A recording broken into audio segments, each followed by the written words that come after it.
soki bandeko ya respect bakokanisa keno baza kosala ba menace pour que ba menacer ngai bandeko wana bayeba keno ndeko Fabrice ndenga za d'abord atambola kana tout iname céleste ba ange batambola kananga c'est que soko zokanela nga ba ange bayaka ko esanga tala mutu tela zokanela yo to sala na yeni et puis batuna mutu nyonso to nga na kenda kolela na kombo na prière mutu wana suka kama be oyo na kenda ko sambela pona ye mutu wana suka kaka malamu donc soki bandeko ya respect balobi keno ndeko Flavien azota la caméra na yo parce qu'ils a suivi à travers le monde soki baza kotia tembe en tout cas bakokutana na nzambe parce que mutu moko ta koki kobundisa nzambe et puis alonga donc oya kobundisa ndeko Fabrice na bitumbo naza nango o naza ko défendre bakomba moko eza noble pona ba entrepreneur nyonso tu ya na Congo ba mena senga ndeko Flavien ye baye bakeno bakosuka na nzela penza mba ko confondre bango Congo bana kola na image mais ba congolais on a mis la poto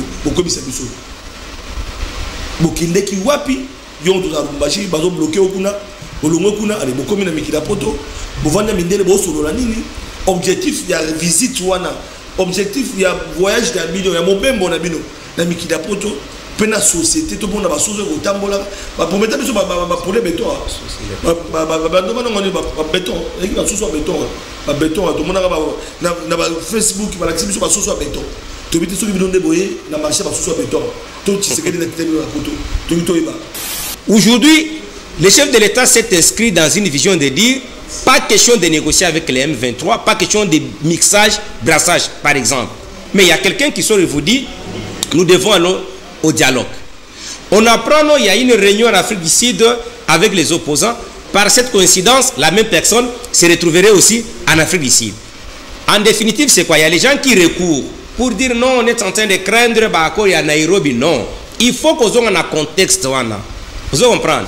Les autres ont beaucoup plus de entrepreneuriat.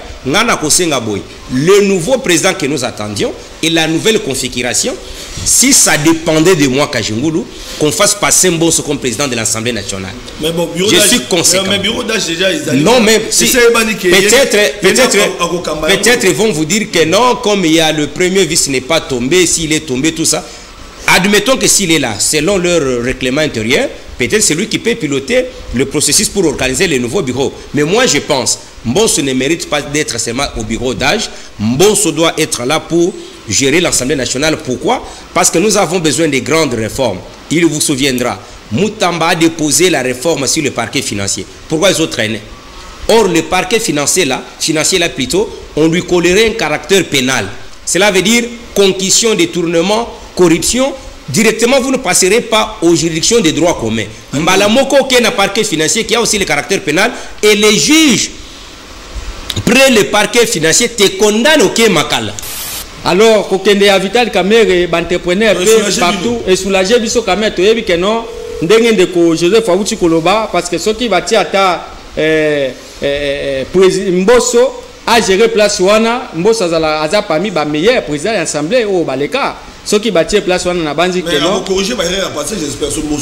Mais tango ya yebisa ki ba député que non nyonso ezalaka tanga lobaki na papa Mouli alobi nyonso ezalaka théâtre parce que Mbosso savait qu'il était très sérieux na musala na ye alors alingi o memele makambo ya théâtre c'est pourquoi lobaki mais batebele ba comprendre ki ba dire na yete.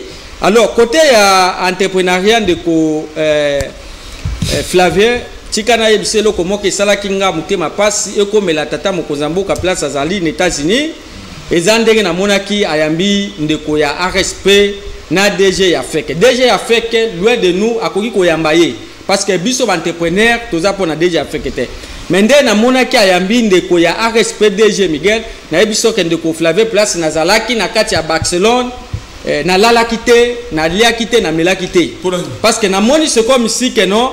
Parce que ndeko Miguel lelo oyo partout batu bazo kotamba bazo sa ba entrepreneur lobi bo utiliser ba médias surtout ya monde obino bokoki ko utiliser tata mokonza koyoka bino te parce que le chef me connaît. C'est-à-dire ndeko wana aza ko intimider batu.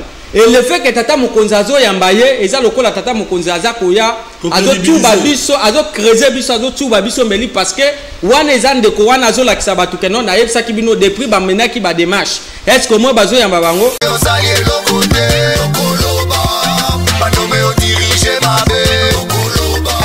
c'est trop. Les Congolais, 30 ans, c'est trop. Tant qu'on met tout notre Kenya.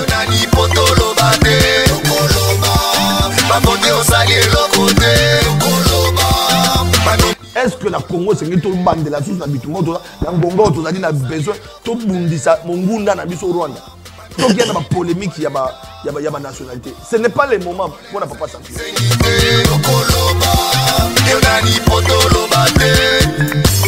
makambo zo bongate peuple sonyo kwama uluna bashege batondi na nzela misala ikeleve banda kongola banda kolela tilelo azolela boninyo leta azali monguna ya peuple te bango babote osali elokote okoloba banome odirige mabe 30 ans c'est trop, les Congolais bazali kokufa 30 ans c'est trop, tant qu'on met tout notre Kenya.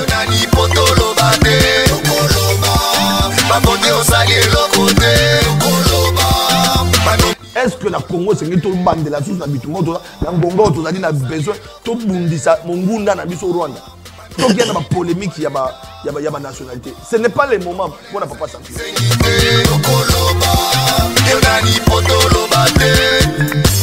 makambo zo bongate peuple sonyo kwama uluna bashege batondi na nzela misala ikeleve banda kongola banda kolela tilelo azolela boninyo leta azali monguna ya peuple te bango babonga peuple anyo kwama bana na bango bazali na passe bate comment okufa bitumba bozali komona bande konangai ezale sengo mingi lisusu ko ete papa sentinelle na ndenga bo mesano akutana kana bino pona kobeta masolo ya mboka na biso bozali kolanda biso makambo eleki ebele yango na benga ba sentinelle nyoso oyo bazomi na 26 provinces ya République démocratique du Congo particulièrement bana Katanga poto kometa masolo na pesi mbote lisusu ya ba sentinelle nyoso bazomi di banda ya Congo bo bazomi na mikili ya poto na bosanité base na ngai ya France de Commerciala na bosanité bande konangai na Bruxelles na bosanité bande konanga na Rotterdam, Amsterdam, vous allez ebele Europa, Africa, Asie,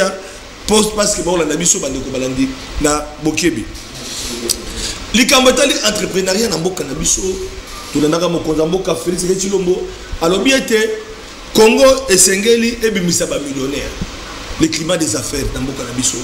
Est-ce que c'est possible d'investir encore au Congo? Est-ce que c'est possible? Il y a comme même batu topé ko pesa ouverture ya pesa misala na batu bande ko balandi to kometa masolo to kometa masolo boyebi ete mwana mboka to ko benga ancien président de l'Assemblée nationale Vital Kamerhe topé président honoraire mais nous allons parler de Vital Kamerhe également démission na et comme si batu bande ko balandi to landa ki motion o bazali ko préparer contre Vital Kamerhe mais Nasuka Nango Vital Kamerhe a démissionné Yemoro. Motion, plutôt, pétition. Il y a député Nabiso, ils ont 5 membres, il y a bureau. Mais tant que moi, Vital Kamerhe a démissionné, il y a pétition. Pétition quoi? Est-ce que c'est Vital Kamerhe seul qui a été visé? Ou Vital Kamerhe a sauvé l'équipe? Ou c'est la politique qui joue dans tout ça? Tolandi bande ko balandi to moni billet ekiti na bata billet ekiti dollar ekiti to parallèle zalaki 28.5 le lot est commis à 25 26 25.5 mais tout le monde a impact na moté na marché ça veut dire que dollar ekiti toi dollar ekiti mais billet ekiti est-ce que c'est possible ba congolais va vivre pe billet ekiti to ko beta masolo bande ko balandi parce que cadre tout solo la galabino à bâton rompu pendant 40 minutes on dit que solo la invité na ngai na souka bozo dossier du jour oyo to bomé bino na 15 minutes de tikali mais laissez-moi vous présenter invité na ngai ba invité na ngai mokondelo to ambi bongo mwana mboka maître Joseph Kajingulu oyo azali cadre politique c'est un acteur politique et c'est comme ba été azomi na kata ngoma politique il y a ACR action commune pour la République mais awa to yambi en tant que moi politique to yambi pe en tant que na ebité sur dans benga ye moi congomani o alingi mboka maître Joseph mbote pe bo malamu sima na ko uta mikili ya poto to moni santé munene oyo munene pepe Merci Ndeko Flavien, la grande sentinelle ya mboka na biso. Na sepeli na invitation parce que les lotos lobela ba casquette ebele. Ndenge to baka na parti na ngai Action commune pour la République à sœur Tolobaka était faire la politique autrement. Cela veut dire que biso ba capable ya à sœur nous ne venions pas à politique pour tout ça la mbongo en politique. Tous en politique mais moto cause déjà na moi job na comme moi je suis un professionnel de droit na li avocat ndeko oko présenter parce que je te laisse primaire à représenter ali grand entrepreneur à l'occasion na pesi ba capable ban son beauté ko banda ba capable ou ya mikili place to outil bana Benelix ba capable Marie-Jeanne ba capable Rex Kabongo ba capable Abdallah ba capable Alice na France ba capable Alain na Allemagne ba capable banso to kutara bango na Hollande Italie place no stoleki to pesi bango mbote pe to sepeli na boyami na bino biso na cadre la société d'Immersia Service Holding en tant que capable de laser to ozalaka na bino cette fois-ci à tout moment pour na Maïmitali entrepreneuriat. Mais nous notons que ce qui compte pour ces pays, comme le chef de l'État l'avait dit, c'est il va faire des Congolais les millionnaires. Ce n'est pas à travers la politique, c'est à travers l'entrepreneuriat. Voilà. Comment à travers la société d'Immersia Service Holding, comment nous pouvons tous faire pour attirer l'attention beaucoup plus du président de la République, ndenge tolobaka matière de vision, que chaque visionnaire a posé na auto bengaka roue de la vision. Roue de la vision ya linini bato ba comprendre vision ya visionnaire ba matérialiser yango pour na intérêt ya peuple. Yango komona ye a fongoli la diplomatie politique et autre chose. Nous avons ouvert la diplomatie dans les cadres ya business. Cela veut dire les Oyo, nous sommes en partenariat avec un regroupement qui est composé de 120 000 entreprises espagnoles. 120 000 entreprises. C'est pour dire que nous sommes toujours les capables. Alors, tu as mis pour la bino parce que Rolandi, de quoi tu entrepreneuriat, tu as dit la République du Congo, il y a des Congolais entrepreneurs au bateau la Macabé Singelo Kinde. Rolandi de Colombie est capable. Il y a Malobaté parce que Bazana Vision a rappelé à Moussala. Alors, Bandeko Balandi, il n'est pas seul. Joseph Kajoubou qui fait partie aussi. Il y a société d'Immersia Service Holding SRL. Mais Azali Pina Ozali directeur général là. Oyo tuzami na ipelongo mona mboka Piabonien Fabrice oui malamu Pina rappeler que Ozali directeur général il y a société d'Immersia Service Holding. Oyo tokobeta masodelo oui malamu. Mbote ndeko Flavier mbote na ba Congomani nyonso particulièrement na ba entrepreneur nyonso oyo baza dessus pour na comportement ya bandeko ya RSP ne sale na bango ya mabe oyo baza bongo ko privilégier ba société na bango moko privé oyo basali et batika ba société oyo mokonza mboka aza na posa na yango na pesi ba entrepreneur nyonso tu mbote bisika bazali na Lumbumbashi bisika na Fandi na Kolezi na Mbujimai na Kananga et même na Goma parce que eza province na biso tokozwa yango kaka parce que tata mokonza za kobunda parce que ndeko Flavie oyebi je crois que 2 ans passés nazalaki kuna na Goma na kendaki kotikela ba déplacer les guerres nyonso surtout na kendaki kotikela bango quelque chose selon makoki oyo Nzambe apesaki biso na yango tozalaki bongo na ba passer Gili na Mitterrand ya tokende bakendaki ko accompagner ngai pour que na kende kotikela bango biloko mais ba promesse to prometaki mais malheureusement to komi bloqué mais tata mokonzi aza ko bundana pour que noto récupérer yango tango to ko récupérer to ko ya lisusu c'est pourquoi na pesi bango mbote bisika nyonso tu bazali et ba entrepreneur nyonso baza na Kinshasa oyo baza bongo dessus na esaleli ya moto ya zui ordonnance présidentielle na RSP oyo abengami na kombo ya DG Miguel na équipe na ye mobimba baza na injection moko opaque ba entrepreneur baza bongo dessus mais place bazali bazaka ka espoir que notre tata mokonza mboka akoyoka biso pe akotalela biso dossier wana pour que ye azala na mbili. En tout cas, les Camerounais qui ont été toki on peut mingi makambo RSP wana parce que de comment ba ina ngaso na katango tel ba panneau ko mona ba panneau l'équipe même na mokonza mboka ba panneau minene ba biso OK et l'équipe même au katane to na campagne électorale voilà ils ont mabété muto ali libérer na mbongo na tout congolais a kokine a souscrit mais ba lobi na papa sentinelle médicament lobi a ko décourager pour RSP c'est accompagner bana mboka mokonza mboka ba ki ba millionnaire ah tout à l'heure là kashunguru pa tu koloba yango wa mais ba millionnaire en congolais ba ko na entrepreneuriat misala mais et le côté qu'on soulever bien que l'introduction na biso étiquette nga étiquette ba wala na biso et que ndeko Miguel wa kambaka yango baza ko favoriser ba entreprise o ba mo ba créer au détriment ya bana mboka ba ko ya ba initiative ya bien pour que liboso c'est ça l'information et mingi na katanga to pe bo découvrir ngo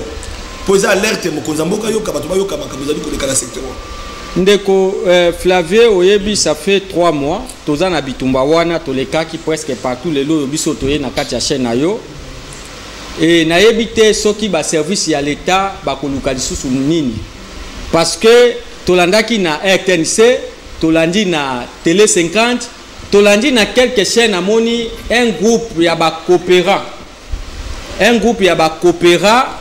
ya ba entrepreneur bazo leka na TV pour na ko remercier ndeko Miguel balobi keno grâce na ye nde bazui ba contrat ndeko Flavier mais eza ba erreur moko grave eza ba faute moko grave na yebite soki service ya renseignement ba koluka lisusu prévenir ni pour que topesa bango parce que ba yoki ba entrepreneur ba société ba entrepreneur musunde baleki ba ke ko remercier ndeko Miguel parce que apesi bango ba contrat ba remercier bango kaka tango ngai na groupe ya ba entrepreneur parce que kobosa na te na zape coordonnateur ya plateforme ya ba société ebele ya ba entrepreneur ebele ah d'accord tango biso toleki na ba itandomike toleki na bosolo tolekaki na tokomi ap toleki na Canal Presse toleki partout nde bandeko wana ba kesi koyo correspondre biso indirectement ba remercier ndeko Miguel yango nazo benga bango ba wayamba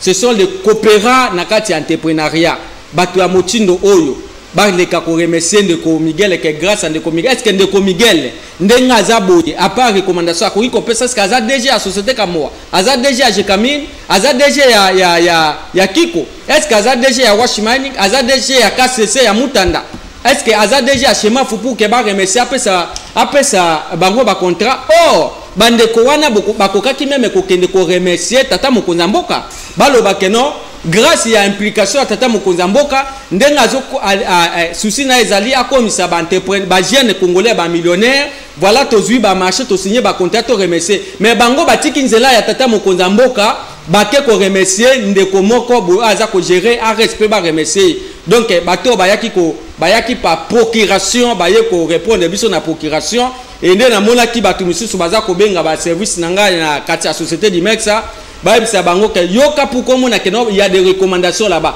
batu ya respect bazo benga baja ya du Mexa ba bisa bango keno soki DG na bina za na posa ya ba marché il fallait ya komona biso tokorai ko pese ba marché mendenga azo kenela ba télé tokoki ko bloquer ye pe to yebi ndenge ni tokoki ko sala pour que to atteindre ye ndeko Flavien nazolo ba ngo na ba caméra na yo ba naza ko zo ba menace na lobi ke no lokuta ngana za oyo kaka ke no oyo kaka ke no mwana mungala bangaka etumbate soki bandeko ya respect ba kokanisa ke no baza ko sala ba menace pour que ba menace ngai bandeko wana ba yeba ke no ndeko Fabrice ndenga zabo d'abord atambola kana tout iname céleste ba ange batambola kananga c'est que soko zokanela nga ba ange bayaka ko esanga tala mutu tela zokanela yo to sala na yeni et puis batuna mutu nyonso to nga na kenda kolela na kombo na prière mutu wana suka kama be oyo na kenda ko sambela pona ye mutu wana suka kaka malamu donc soki bandeko ya respect balobi kenho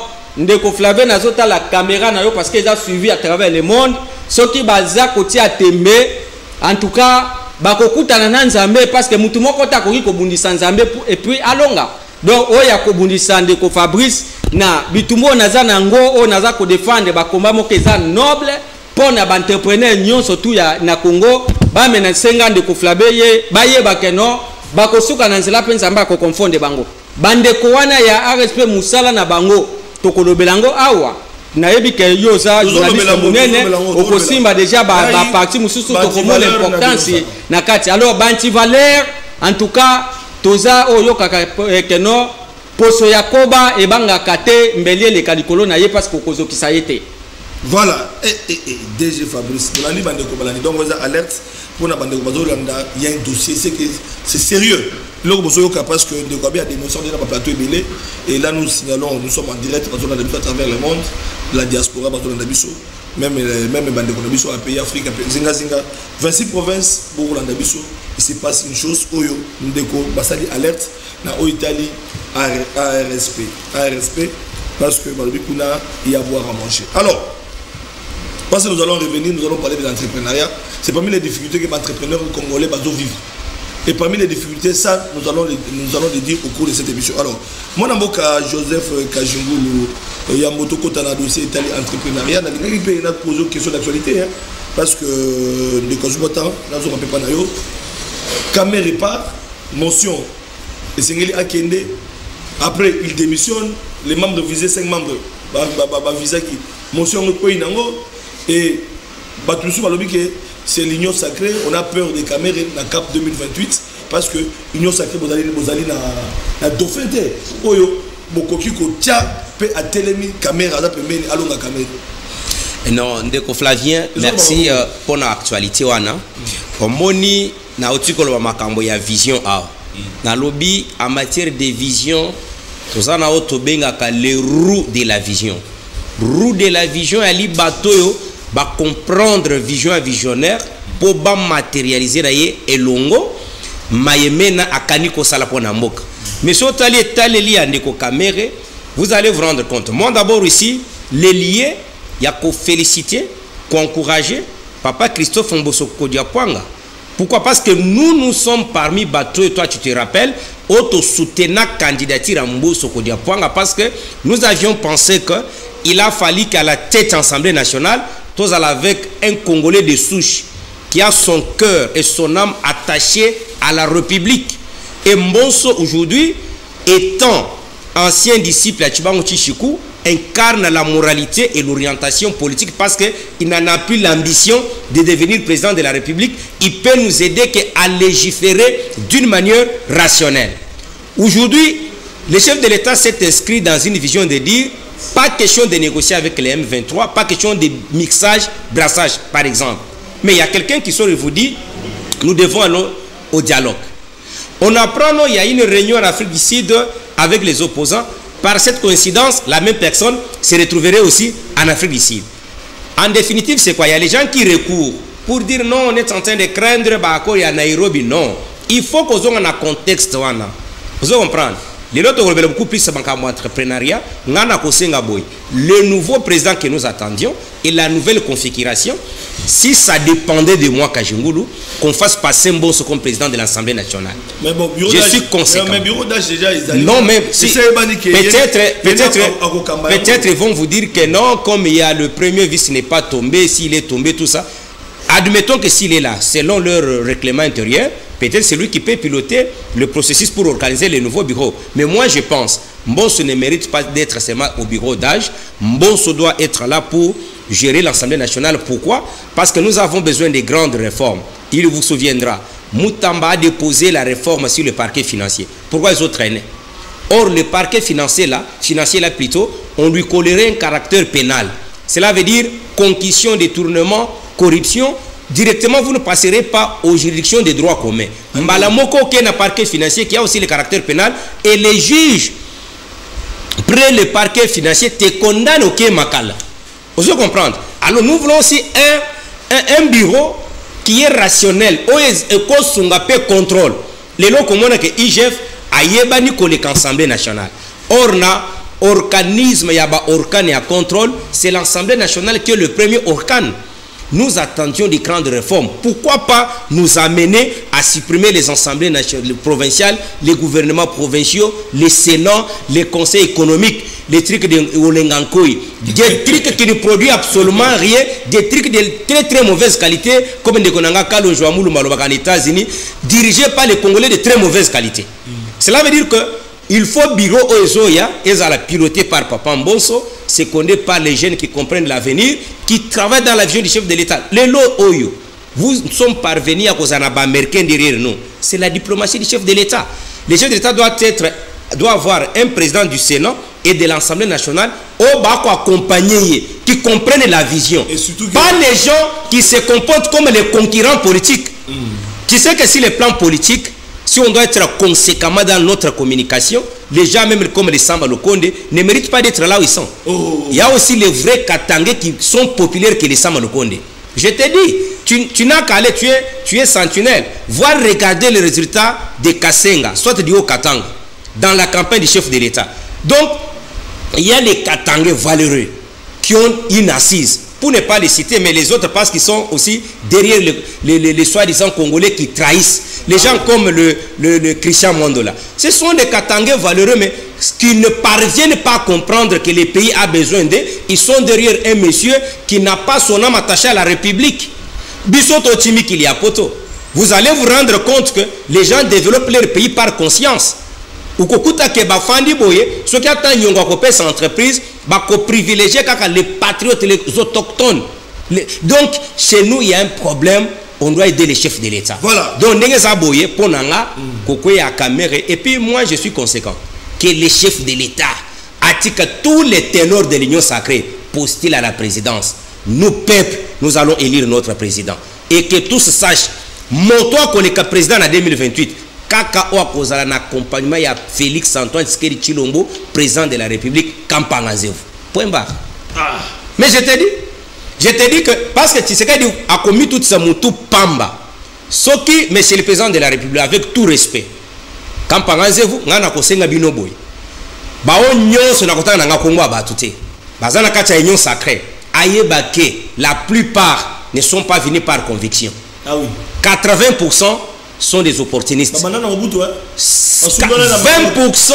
sont ceux qui sont avec Tshisekedi depuis l'opposition.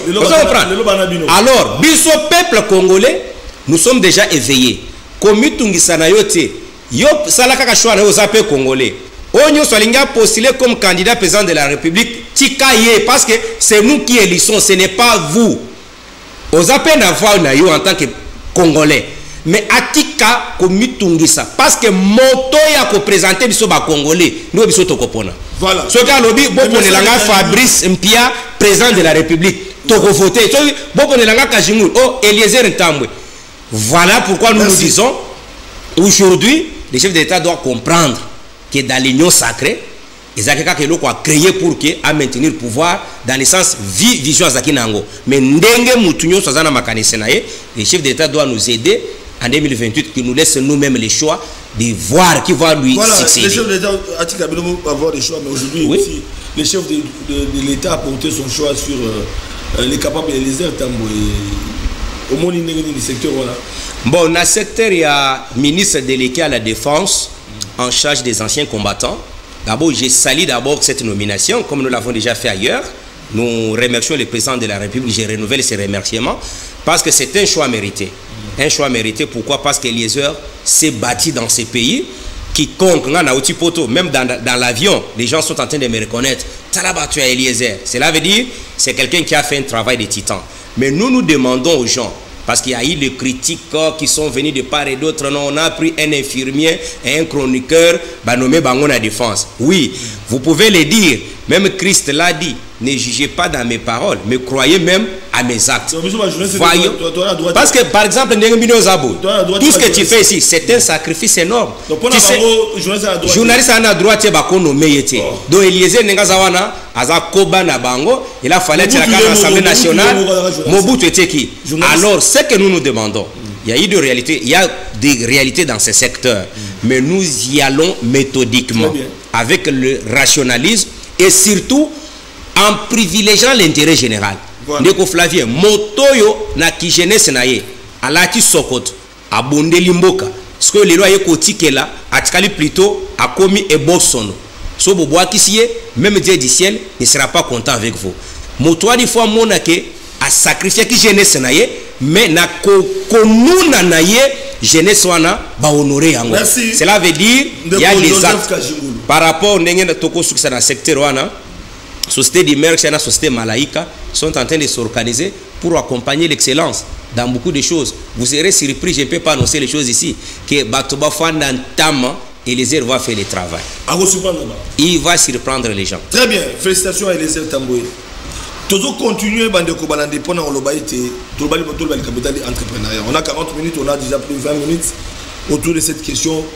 Dénoncer les cambouis à respect, c'est très important parce que Sengel Boy va être une copie à la victime. Donc tu peux le dénoncer. Après passage, il y a différents plateaux pour nous dénoncer et que les gens vont nous camoufler. Alors toujours il y a des bagolons côté. Non, défendre Mboka et Zambazo. Alors, entrepreneuriat, ils ont facilité. Les lois, ils ont été mis à côté. Tout côté à caca. Batu bamona na bilili.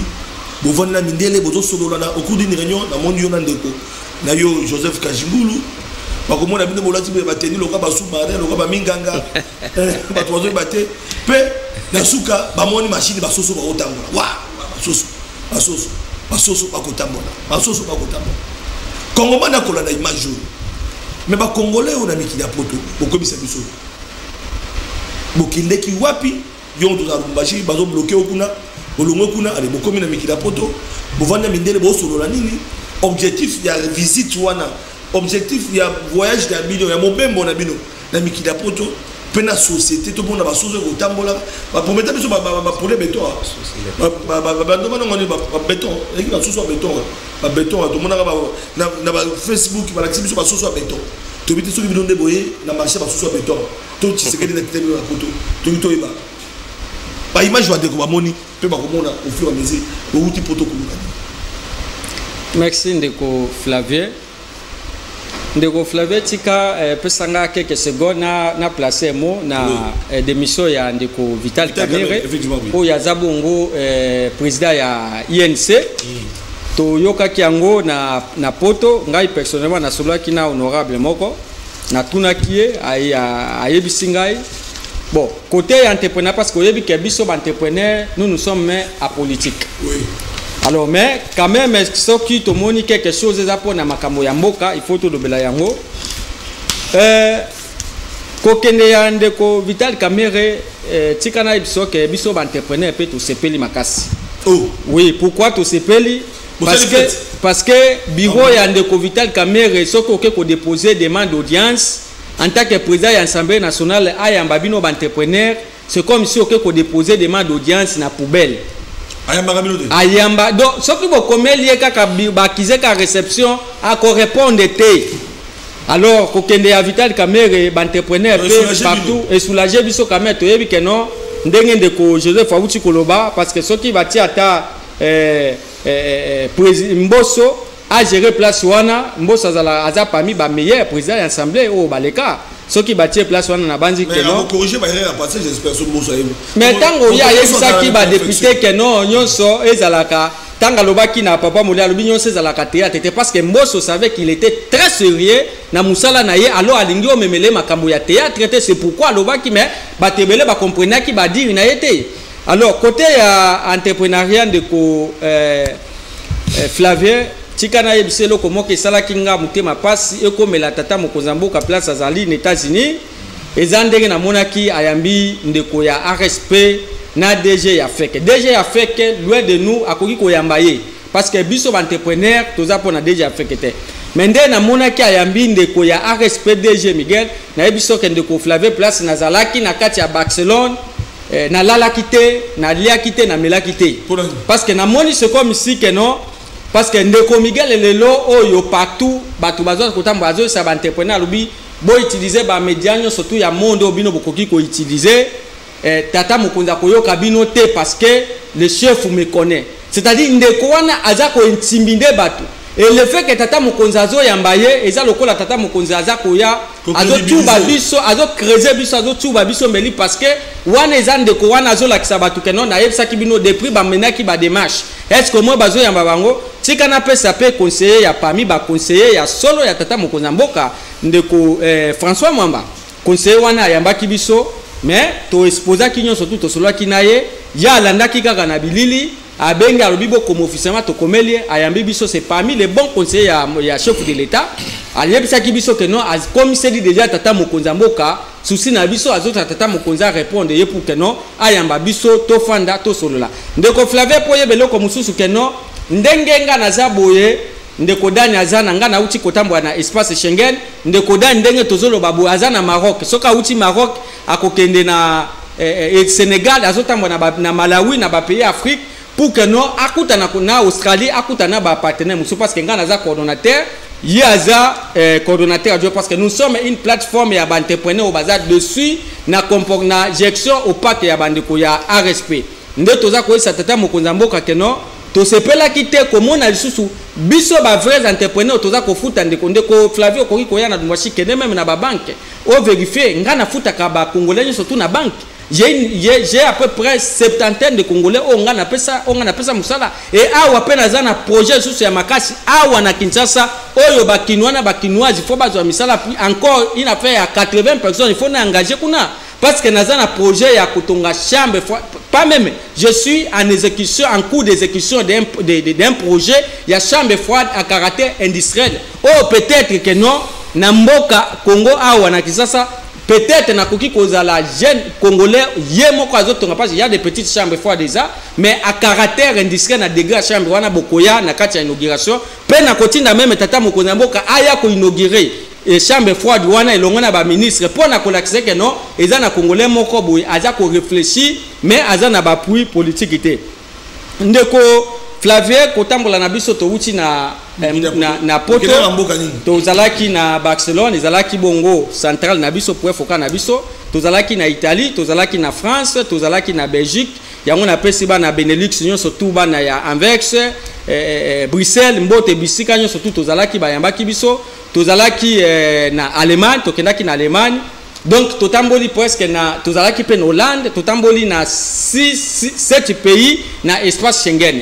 Objectif ya voyage wana tokendaki parce que yebi tata mokonzi mboka lobi que non souci na ezali akomisa ba jeune congolais ba millionnaire ko komisa bango elingo loba te que non tata mokonzi bengi Flavie yaka na ba caméra na yo ale ndeko Kajugulu zwa 1 million komi millionnaire ndeko Flavie zwa 1 million komi millionnaire ndeko Merveille zwa 1 million komi millionnaire ndeko Fabrice zwa 1 million komi millionnaire te tata mokonzi mboka lobi c'est-à-dire soki ndeko Flavie oza na $1000 investi yango nga na pesi accompagnement na ngai ozui ba marché bandi ko exécuter après une année ou 2 ans okomi millionnaire parce que kozwa ya nzambe même nzambe pour ka pesa yo ndeko Flavie mbongo nzambe d'abord a préparer d'abord mutu tanga zo préparer mutu atala que non est-ce que soki na pesi ndeko Flavie ba million est-ce que akozala obstacle pona bandeko mususu est-ce que akopêcher est-ce que satan koya koyebisanga que non likolo na yo ndengo pamboli ndeko Fabrice ou bien ndeko Joseph yanga komi mobulu boye nzamba zwaka d'abord temps a façonner mutu a façonner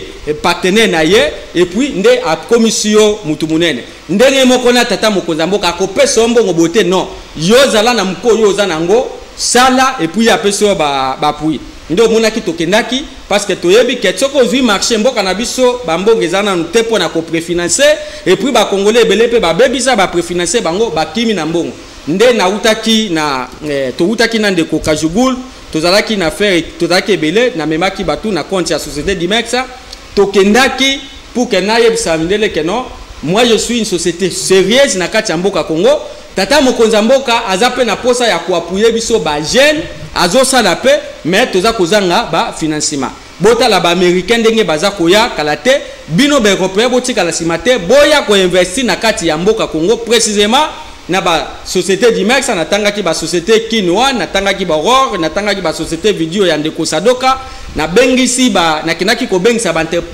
mindele baya na ba finance pour que baya ko appuyer biso baya ko appuyer la main d'œuvre congolais tolongwa na kati ya boumbo ya ba chinois na ba libanais na benje parce que bitumba nange ezake ba congolais bazwa mbongo na bango moko ba préfinancer nde na kendaki kuna kolobela positivement pour na mboka positivement pour na tata mokonzi mboka et puis ko benga mindele wana baya et en même temps na kendaki pe ko laksa bango projet ya chambre froide à caractère industriel bango baza na ba société ya minene oyo baza ko sa ndo moni bilile zone kandeko beve aza ko lakisa nde ba visiter biso ba izini munene et na kati wana ndeko parce que mindele ba utaki chaque pays, chaque coin ya mboka espace Schengen baye to silisi wana soki Italie ayaki pe abengisi bino pe kuna et ndeko Flavie tikana yebisa yo tozalaki les Africains pour la première fois tout le monde a ba milliardaire après avoir ya ko convaincre bango ba yoki discours nangane na pesa ki pa apport ya ndeko Joseph Kajungulu bazui ba milliardaire bazui biso na maboko boya to kende na restaurant moko quelque part parce qu'il y a deux restaurants et dans un restaurant moko ya batu nyonso ke no soko yaki oya ko proposer bango ba faire baza convaincre ba tinjo na restaurant na ndoke kolia na oyo ke soko proposer bango baza convaincre ba trouver à vous to moni mindele ba lobi ke boza ba jeune mais vous avez un bon avenir na ba neza koya ba memi biso na ba société na restaurant oyo bango moko ba milliardaire ba fandaka to fandi to liena bango to sololi c'était pas facile ndeko Flavie nde na kenaki balaki singa et puis to ye komona ndeko Flavie tikana ebisa yo ke na chambre froide wana okoya kuno mone loko nga naza kosala kuna na ba moyen moko personnel juste que non partenaire privilégié d'abord c'est Dieu et le deuxième partenaire en devenir c'est le chef de l'État lui-même mais na bandi d'abord nga moko na ba moyen nanga ya mukeo nga naza nango na tie pour que na tonga chambre froide de caractère industriel et puis na chambre froide wana biloko kozala na trois catégories première qualité deuxième qualité et troisième qualité première qualité kozala pour na ba ministre même yo pende ko Flavie soko lobi que nous na première qualité ozali bienvenue parce que kuna nake komona ba soso moko oyo batinda ila kabiso na Afrika wate et mindele bango moko pe ba biso babino ndebo moni ba produit ekendaka kuna te parce que c'est un peu na prix moko élevé mais ba africain ba lingi biloko moko ya moshi yango moni batu baza kobela mabumu awa c'est pourquoi je salue honorable pasteur Godin Poy ndenga lobaki ke no bozo sala bozo sala ba chambre froide mais bo lukape ba coureza la pour que ebelisa batu mabumu te alors pasteur Godin Poy place aux ali yeba ke dimanche ya basoso ya première qualité ekozala oyo ekouta Brésil ekozala oyo ekouta Mexique ekozala oyo pe ekouta na pont chinois ekozala tokotia ya batu nyonso tu voilà tina ya voyage obiseli bandaki c'est-à-dire makoki na yo chaque na mutuna classe na makoki na ye non troisième qualité ça coplater c'est là où il y a la différence entre première qualité tika na pesa yo tika na pesa yo première qualité par rapport au prix hein c'est la différence tika na pesa yo ba première qualité et lingolo bate que non ya kopole lingolo ba que non soso mususu eza na valeur ya par exemple na $20 mususu eza na valeur ya $10 mususu eza na valeur ya $5 c'est-à-dire ekeseni ndeko Fabrice Pia tuke malimo soso ye poids 16 trois catégories à 316 ouais parce que ndenge ni 316 moko akozala $20 316 moko akozala $10 moko $5 mais bango so ba 316 OK merci ndeko Flavie mutuna na ona sepe na ko répondre avec beaucoup d'assurance et précis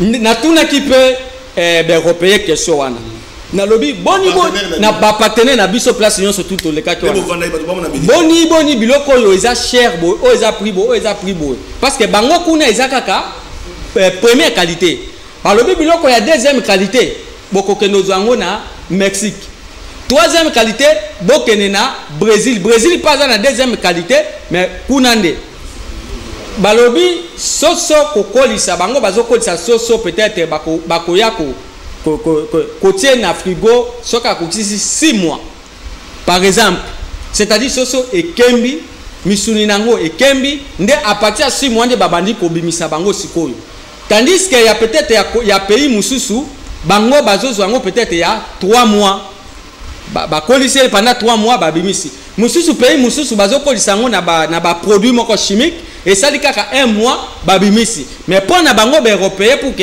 na santé na bango ba koma mikolo nde balobi que non ya biso il faut par exemple 6 mois 8 mois voilà mais dans tout ça bango nyo surtout eza bango nyo surtout baza ba soso mais eza ko dépendre na ndenge bino bolingi ko bimisela bango par rapport na besoin ya peuple alors ndeko Kajungulu mais quand même c'est parce que dans mon avis aux c'est que vous avez politique pour ba politique au moni bato yo 3 catégories Or, vous expliquez bien, aux autres, et puis, bah, douane est décennie, par rapport à la distance, et puis, qu'on achemine en route, quelque part, vous allez prendre des coups, vous allez dépenser. Mais alors, Pakistan, par rapport à Fabrice. Bon, explication, ils ont aussi par rapport aux couleurs. Ndenge a PC SAP ba critère. Mais critère, mon sous-sommet n'est pas la na soso ya couleur blanche. Mais quand on a mon sous couleur rouge. Jaune. Rouge, mususpect jaune. Baza soso. Mais ils ont qu'on est bas prix, ils ont un sens one. Surtout par rapport à la catégorie, ce n'est pas que il y a l'imabé, il y a $5, il y a $20, c'est même catégorie. Mais question c'est quoi? Par rapport à la classe, mon est tous en classe moyenne, vous en avez faible, n'a pas homme fort. Attention, oui, j'avais vu, je peux les citer ici, pour être qui monte. À l'Obango, à Opé, à Tiango, na ba réseaux sociaux. Les gens na supermarché moko ao soso za suki na 280 000 francs.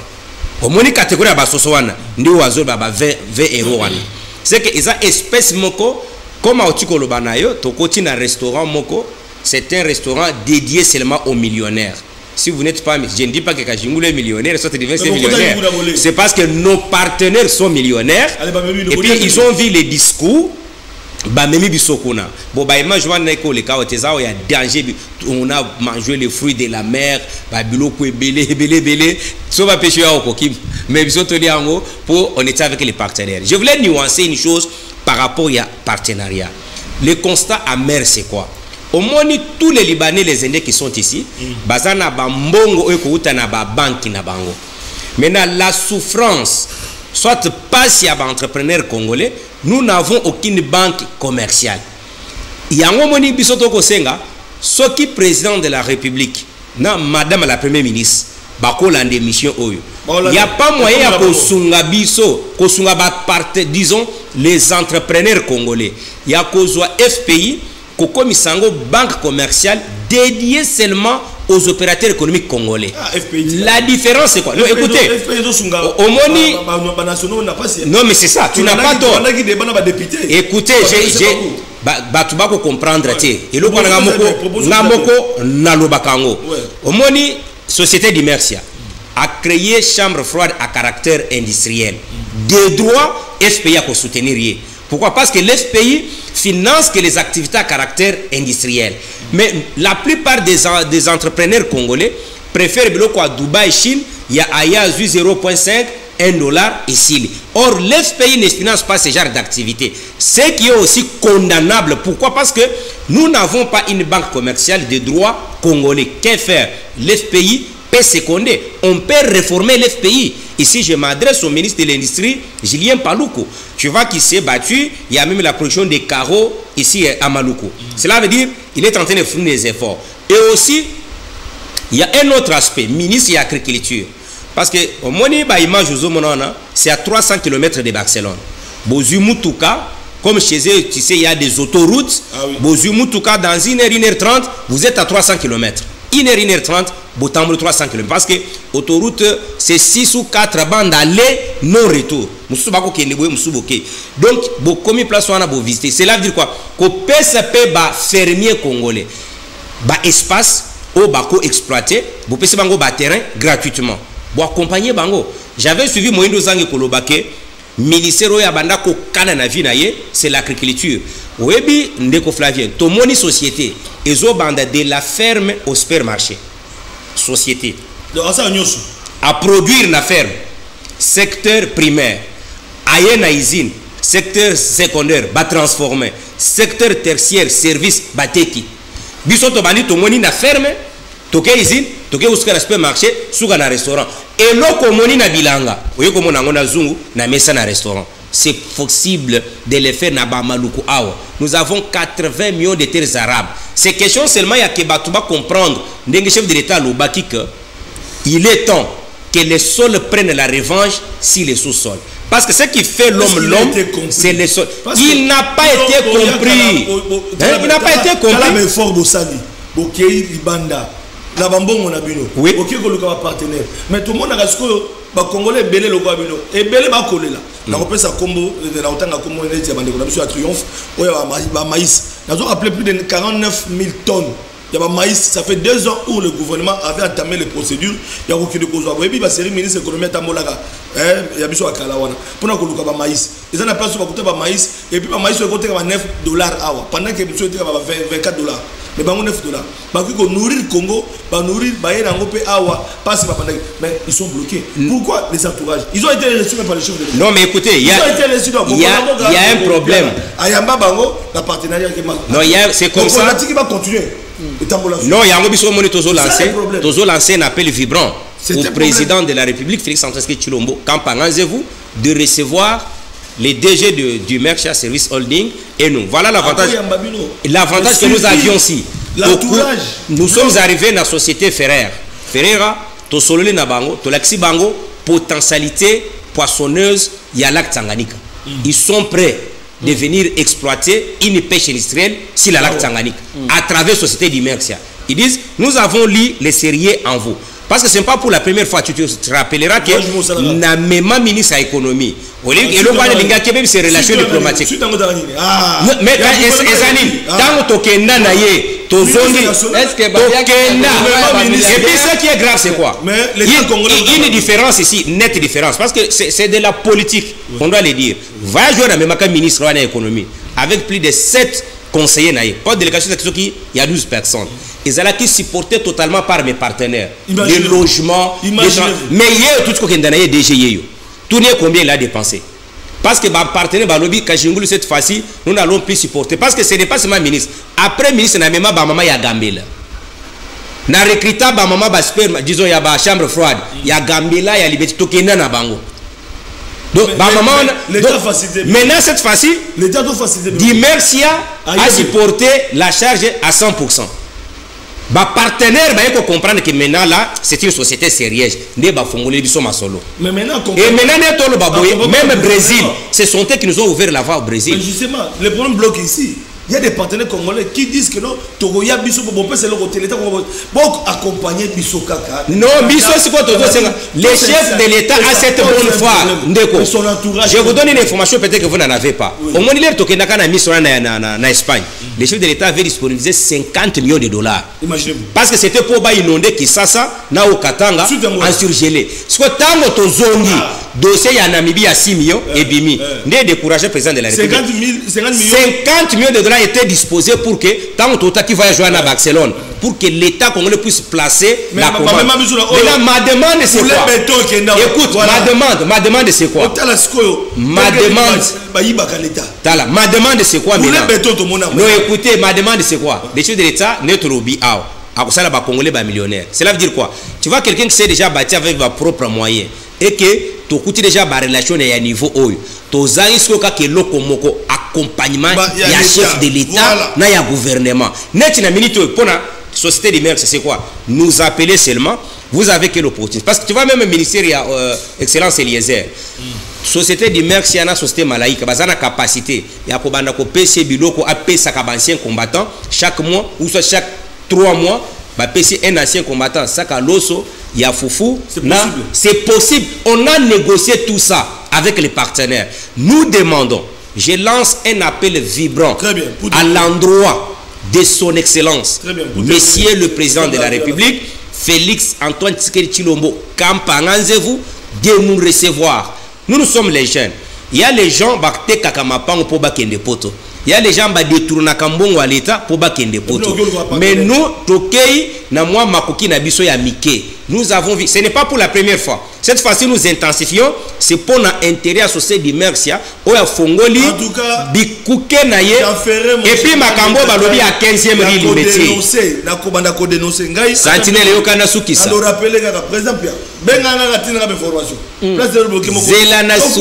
Zelana Peso Makambo ya, Tolobi à chambre fort à caractère indiciel. 15e rille métier, poids lourd. Bazo Tonga, et puis. Ce sont les Chinois qui vont gérer les 6 premiers mois. Les images des alliés. Mais tant que tu es parce que en novembre, pour ne pas les dire. Mais papa, d'ici 2 jours, bazo tinda ba commande, ba bon de commande, pour te confirmer ba commande. Ba chinois bazo ya la chambre froide, bazo installé ango. Yango tozo senga déjà anticipativement, bande quoi DGA, DGI OCC bango banso o balingaka babiloko utaka poto parce que Espagne eza craignait agricole ya Europe babiloko nyos bolingaka wana ba fruits de la mer bobanda kozwango na 15e rue limité poids lourd. C'est comme ça que nous faisons la politique à la sœur.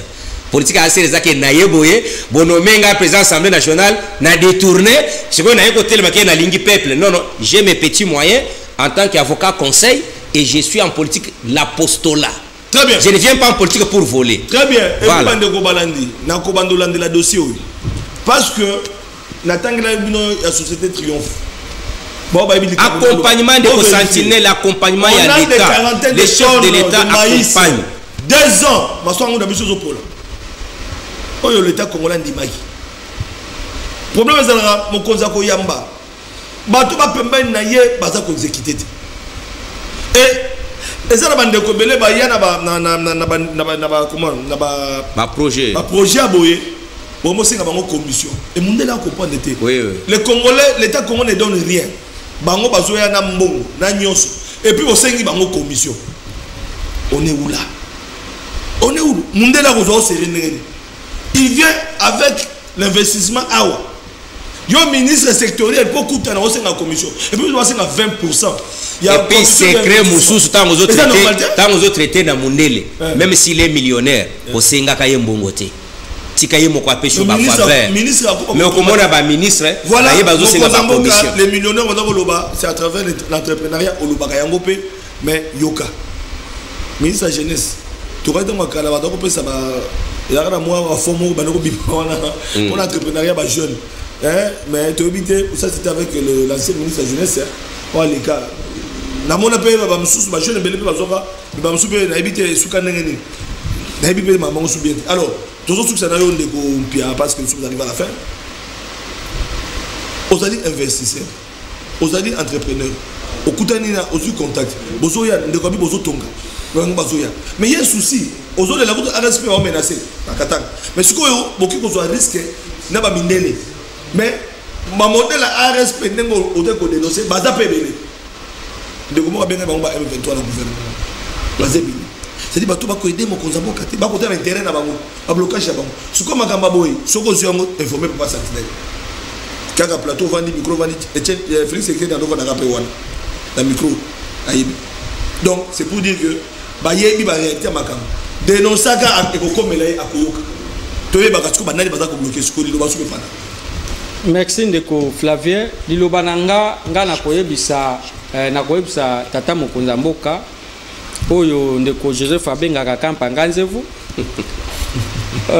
ndeko Flavien oyebi ke ngai Fabrice batebele peut-être ba message ko benga nga les jeunes boss nazalaka na oyo babengi batu ya patience parce que soki nazalaki na patience te na kokai pe kotuna na kokai pe kozala Jean Baptiste oyo atindaka bibo kenena kotuna Jésus-Christ est-ce que eza ye ou bien nazela mutu mususu soki nazalaki mutu ya patience te na kokai pe kotinda pe balobele botuna na tata mokonzi est-ce que ye mutu abengisaki biso ba jeune congolais to kota na entrepreneuriat ou ezalaki mutu mususu parce que bato ya pesi ba ordonnance lokola bandeko ya RSP baza ko kamba biso te mais tata mokonza mboka azokende toujours ko continuer ko yamba bango ngelo ko na ko sa tata mokonza mboka keno ndeko Flavien naza kotala ba caméra na yo ndenge toza na kati ya mboka awa ba libanais ba chinois ba indien ba sala groupe na bango ezani soki ba nommer ndeko Flavien DG ya RSP ba ke ko pesa ye mbongo pour que a bloqué ba congolais bazwa ba marché te naza ko senga tata mokonza mboka ameka kotala dossier na biso précisément ya société Dimex parce que ndenga na fungol ndenga naza na projet ndenga naza na exécution de Flavien lobi kanga na biro avo ya oba na musala yakana kozwa ba image j'étais rassis que misala est commis déjà na 60% pona ekende kosila et puis je me bats na ba meg moi jusqu'au mois de janvier baya ko ino décembre fin ou début janvier baya ko inaugurer chambre fois douane tata mokonza mboka akoka koyamba biso ayamba ngai pour que non to solo na yebi na luka apu na lakisa ye ba secret ebele oyo na te parce que ndeko Flavien nga na voyage kamingi naza en tout cas jusqu'ici na tamboli na 3 continents. Il me reste 2 continents pour que nous ayons le monde entier. Donc, nous avons un secret, nous avons un tata mokonzamboka. Na bato azpesa ka ordonnance présidentielle awa oyo bakenda kaliba ko sala ba avanti kuna parce que nakenda kuna na yebi na koyebisa tata mokonzamboka ba secret mususu akoka koyambanga parce que ndenge naza ko fungula chambre froide ya caractère industrie en tant que congolais na kozala na bitumba ya ba un groupe ya ba libanais ya ba chinois ya ba indien oyo bakosangana ba congolais pour que no ba luka ba étouffer tango ba koluka ba étouffer ba kongomani bakoki koku bakoki kozanelo ko na bango mokote. C'est pourquoi moi naza ko belelaka à tout moment koyambanga edingelo bate ko sorti nazalaka ka appartenance ya province moko boye songolo non tata mokonzamboka ko kotala keno congolais azana volonté ya kosala leloko tika na yoka yena yamba ina PCP apport na ngai pour que non atala ndenge ni nakoki kokende. Voilà ndeko Flavier liloba na ngai konzamboka téléphone ngai ela la raté na tia ka sonner à tout moment même na 1 heure na zela batu ya service babenga ke tata mokonzi ya mboka aza kozela pour que no ayamba yo et na zo avion na ye kisasa pour que no ayamba ngai. Merci beaucoup mesdames et messieurs, nous sommes arrivés à la fin. Bolani Ndeko a lobby avec son cœur. Un entrepreneur congolais, il s'agit de monsieur Fabrice Pia Bonnier, il est président de la société d'Immersia Service Holding et Serral. Oyo eye kosunga ba congolais ba lia bio awa. Un congolais, un expatrié, un congolais, un jeune. Ba jeune ba kozomisa nga pesa ba jeune. Azotonga chambre froide, azotonga. Bolandi bino moko TV za doté lobby ngana kokendi. Édition pour quoi lobby boko mona ngana ba image na terrain, na tala, makambo so za koloma. Na kozala na conseil juridique, c'est ça? Avocat conseil. Avocat conseil. Pour y aller au mingi, il y a un micro, de préparer la caméra, tout ça la balance, on a sur place. Nous devons décourager Bato Bato pour aider Mokonzamboka parce que c'est un mandat Mokonzamboka. Bato Baïda Kabila, c'est le Congo qui souffre. Bato Bato aider Monamboka Félix Getchilomboté, c'est le Congo qui va souffrir encore. Donc c'est pour dire que tant que tu as un terrain à Bisso, mais tu as un intérêt communautaire, ils ont mal monté. Ba projet boy naza ko batobeli ba projet boy soki boyebi dossier bukanga lozo à boire à manger parce qu'il y a aussi des gens qui ont mis de l'argent. Ils ont l'entreprise moyen au fond la dossier est et il y a des victimes aussi dans cette affaire.